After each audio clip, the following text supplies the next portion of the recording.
ஒரு ஃபேமிலியாக wing out ஆகுறதுக்கு அவங்க இனஃப் டைம் எடுத்துக்கிறாங்க. இன்றைக்கி இருக்கிற ஜெனரேஷன் நான் பார்க்குறது அதுதான்.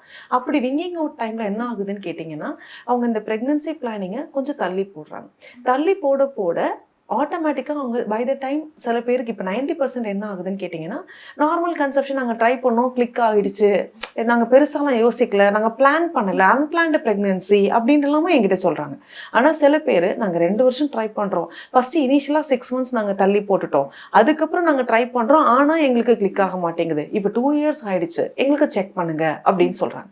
அப்படி செக் பண்ணி பார்க்குறப்ப தான் ஹஸ்பண்டுக்கு டிஃபெக்ட் இருக்கலாம், இல்லை ஒய்ஃபுக்கு டிஃபெக்ட் இருக்கலாம். இந்த 2 டிஃபெக்ட்ஸையுமே நம்ம கரெக்ட் பண்ணக்கூடிய விஷயங்களா இருந்தால் ஸ்பாட் ஆன் கரெக்ட் பண்ணிடுறோம். இல்லைன்னு சொன்னால் தேர் லேண்டிங் அப் இன் IVF. இதுதான் சிம்பிள் ரீசன். அதாவது டிலே பண்ணணும்னு நினைக்கிறவங்க ஒரு கம்ப்ளீட் ஹெல்த் செக்அப் பண்ணிவிட்டு நீங்கள் டிலே பண்ணுங்கள். முன்னாடியே நீங்கள் பிளான் பண்ணுறீங்க 6 months கழிச்சுன்னு சொன்னால் தயவு செய்து ஒரு அண்டர்ஸ்டாண்டிங் இருக்குதுன்னு நீங்கள் டெவலப் பண்ணணும்னு நினைக்கும் போது உங்களுக்கான செக்அப் நீங்கள் எடுத்துக்கோங்க. Both the partners